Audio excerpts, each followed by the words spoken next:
Well, we're going to talk about musicals and the top 40 hits that they created.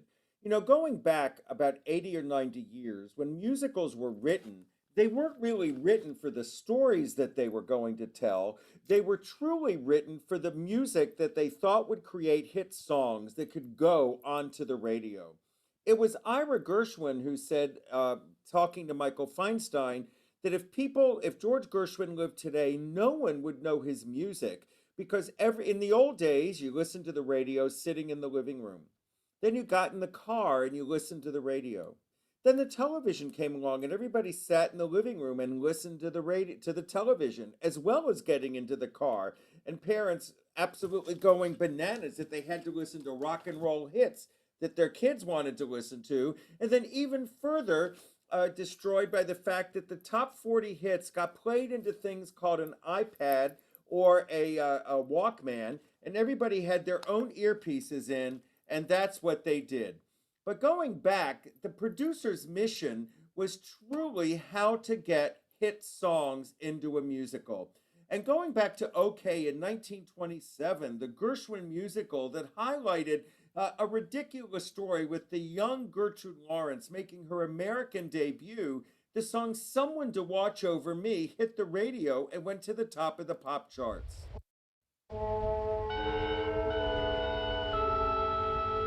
There's a saying old says that love is blind. Still we're often told to seek and ye shall find. So I'm looking for a certain boy I have in mind. Looking everywhere, haven't found him yet. He's the big affair I cannot forget. Only man I ever think of with regret. And yet I'd like to add his initial to my monograph. Tell me, where is the shepherd for this lost lamb? There's somebody I'm longing to see. I hope that he turns out to be someone to watch over me. I'm a little lamb who's lost in the wood. I know I could always be good to one who'd watch over me. Although he may not be the handsome, gelding cone as handsome, to my heart he'll carry the key. Won't you tell him, oh my love, I will save. I'll be his slave. Oh, how I crave someone to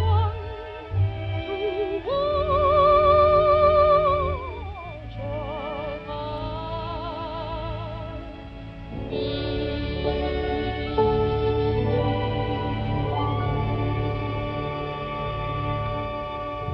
What's hard to imagine is that really famous recording of Gertrude Lawrence. She doesn't sound like much, but she was dazzling in her day, and people really loved the fact that she recorded that particular song.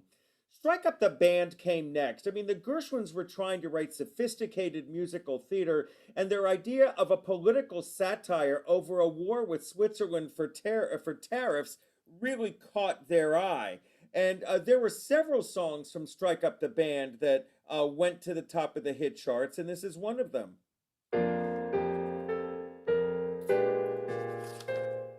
Soon the lonely nights will be ended.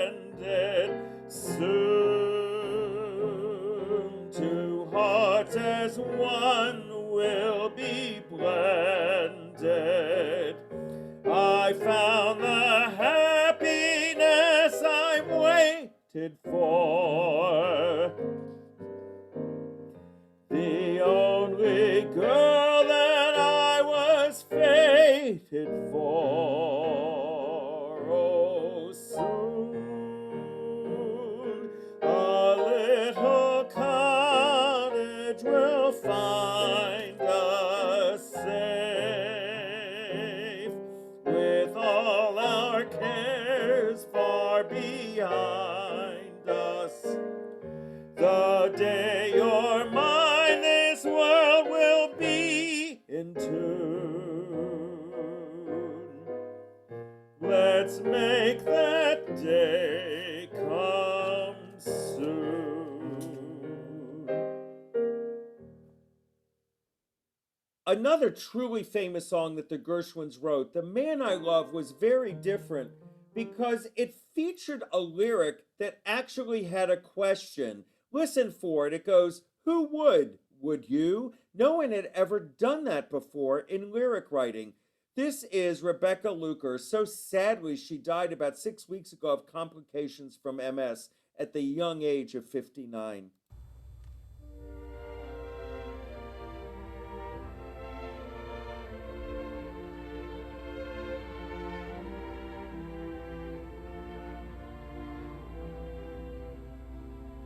When the mellow moon begins to beam, every night I dream a little dream, and of course Prince Charles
Now, Girl Crazy came next, but I want to say something about that song. Michael Feinstein, who was the archivist for Ira Gershwin, um, was taking an awful lot of information and going through music with him. And one of the things that Ira felt was that music of theirs should be kept current for new generations. Well, Michael Feinstein sang that song to the man he loved, and Ira Gershwin at first was totally taken aback by that and thought it was really a terrible thing, but then said to Michael several days after the concert performance that he was doing exactly what Ira would have hoped would happen, that it would give their music a new audience and a new sensibility because of the respect to the lyric that Michael actually gave it in a situation that George never and Ira never imagined. Well, of course, Girl Crazy comes next. And you know what we probably know most about Girl Crazy is that it introduced us to Ethel Merman. Well, but there was more to Girl Crazy in that, and actually the leading woman was Ginger Rogers. But as was typical in their songs, like you heard in The Man I Love, there's always something that came first because there was no reason in the script to understand why anybody would be singing this. And this is typical of these musical numbers because the producers wanted the numbers to get out onto the radio so that people would buy seats. But here is another one.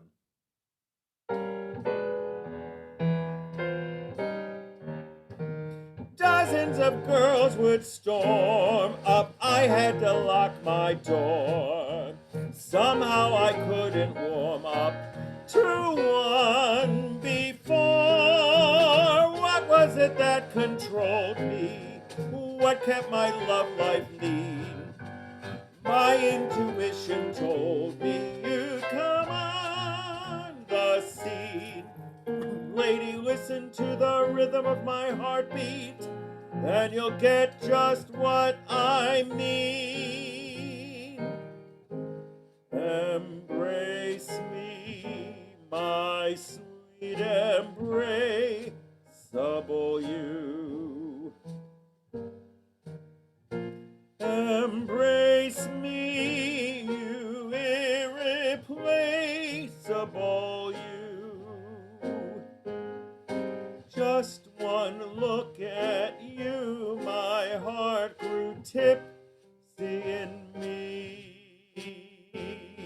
You and you alone bring out the gypsy in me. I love all the many charms about you. Above all, I want my arms about you. Don't be a naughty baby. Come to Papa, do. My sweet embraceable you.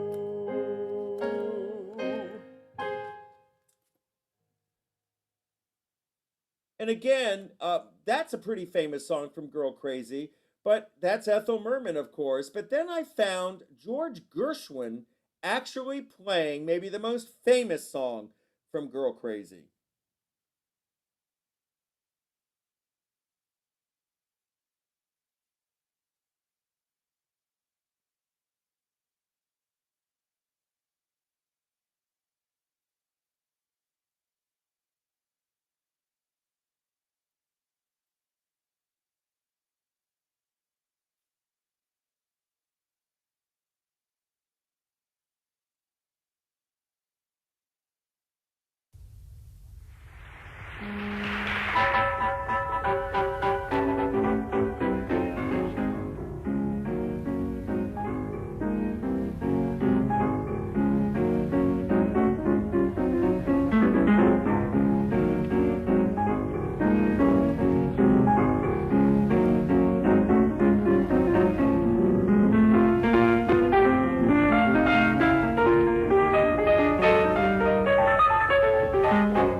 pretty amazing that there was a film of George Gershwin actually playing one of his hit songs. But Porgy and Bess, that came next, was terribly plagued with bad reviews. No one seemed to understand it. In an era of frivolous musical theater aimed at creating pop songs, Porgy and Bess seemed terribly out of place, and the story was way too heavy for the average theater goer. But there are songs in Porgy and Bess that truly resonated and got onto the radio, which drove, sadly enough, after George Gershwin's death, the popularity of the piece. It's Rosie, baby, baby.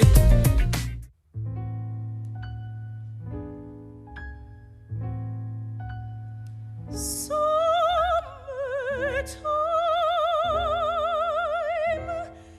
and the living is easy. Fish are jumping, and the cotton is high. Oh, your daddy's rich, and your ma is good looking. So hush, little baby, don't you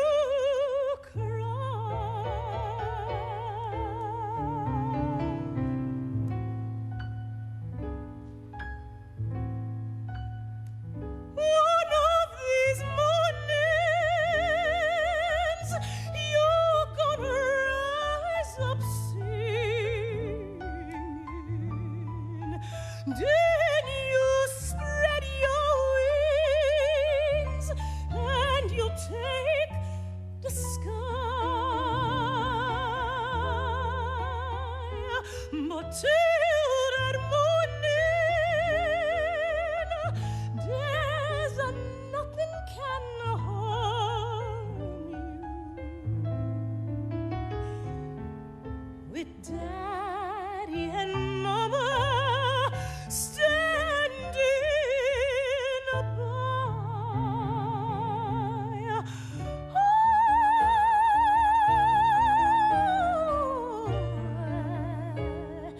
Standing by.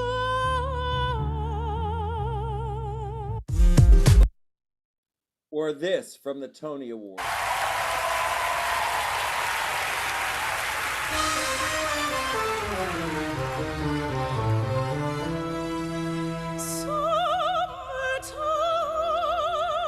Summertime, and living is easy.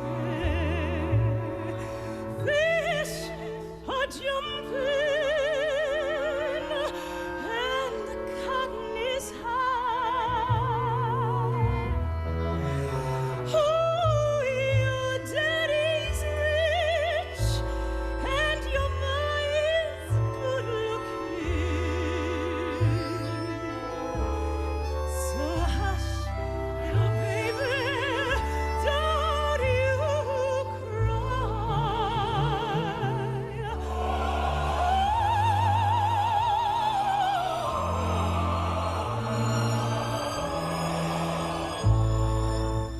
You looking good, Foggy? What you been up to? Nothing. Nothing? Oh, I got plenty of nothing, and nothing's plenty for me. You see, with plenty, you sure gotta worry how to keep the devil away. Away. See, I ain't afraid about hell till that time arrives. Never worry long as well. Never one to strive to be good, to be bad. What the hell? I was glad I was alive. Oh, I got plenty of nothing, and nothing's plenty for me. I got my guy, I got my song, got him no day long, got my song.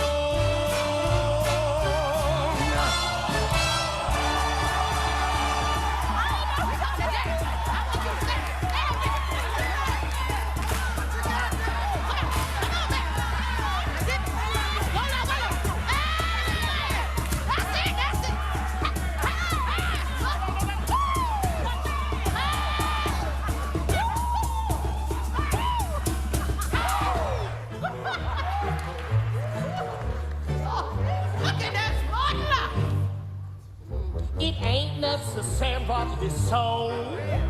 It ain't necessarily so. The things that you're liable to read in the Bible, it ain't necessarily so. Swadu, as in man be losing, who let it what up, steady fire. Oh, yeah.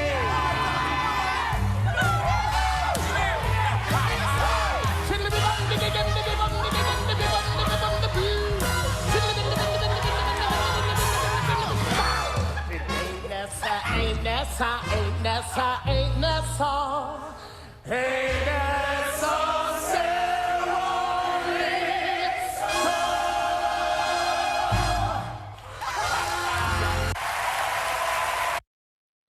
Well, Porgy and Bess certainly had a life after the death of George Gershwin. But Cole Porter really wrote so many hits at the time that Ethel Merman truly became his muse. The first musical that he wrote in the 1930s, The Gay Divorcee, introduced the song Night and Day. But maybe the most revived musical of the era, which is truly the iconic style of the 1930s musical, is Anything Goes. This is from the movie in 1936 with Bing Crosby and Ethel Merman. It's not a great movie, but you're going to get a great song. Yeah, I get it. I get everything, except what I want.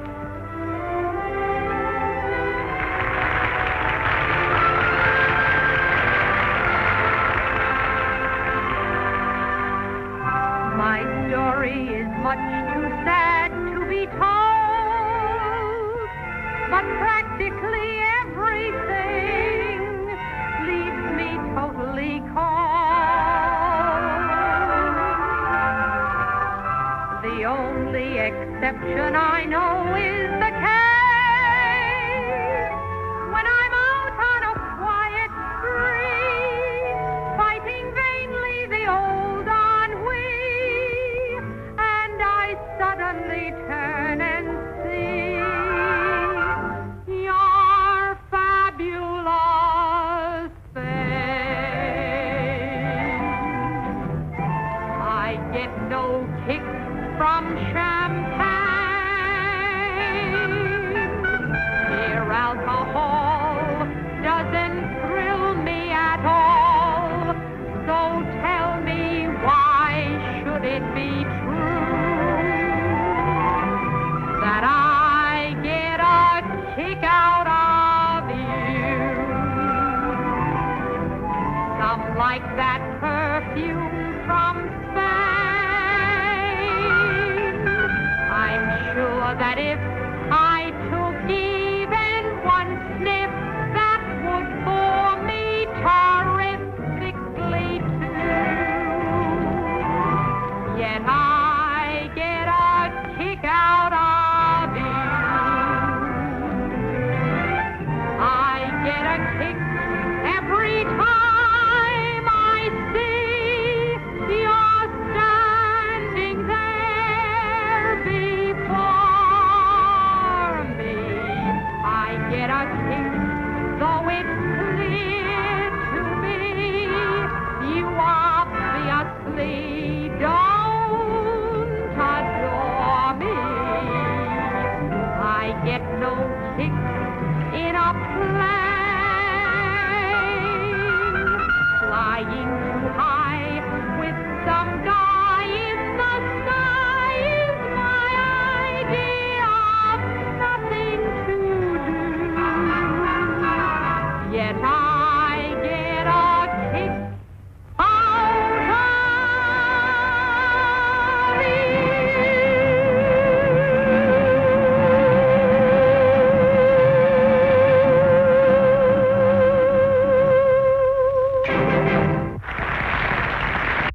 Now, the Hollywood production code always interfered, and the real lyric is, I get no kick from cocaine. I'm sure that if I took even one sniff, it would bore me terrifically too. But the lyric for the movie had to say, I don't like perfume from Spain. I mean, what can we say? Yeah. Meanwhile, Anything Goes also highlighted a style of song that Cole Porter wrote called a list song, where the song's not about anything in particular, but everything rhymes.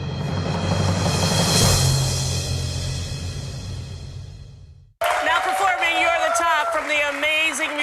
Anything Goes, Sutton Foster and Cutie Pie, Colin Daddle.